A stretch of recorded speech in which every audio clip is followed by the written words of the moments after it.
festivāla zāle, kur ir lielākās ērģeles ar 9000 stabulēm.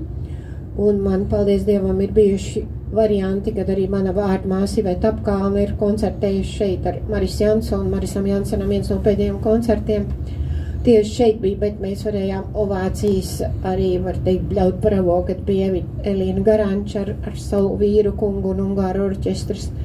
Kad nelaid viņu projām, tad viņi jau vaimanāja, viņi saka, viņi vairāk nav neko samēģinājis, ka tikai Granāda bija pēc operārijām, pēc Karmenas, bet, briesmīgi piekrišana. Viņa arī bija vienā no šiem festivāliem, vai pavasarī vai rudenī, 2 reizes gadā ir, un tā ir Mākslu pils, kas maina savus štātes. Tur ir atradusi sev paliekošu vietu arī laikmatīgās mākslas muzejs, ir arī nelielākas zālītes, bet tikpat labi arī folkloras koncerti. Tātad atbilstoši nosaukums, ka tiešām daudz un dažādas mākslas tur sadzīvo zem viena jumta.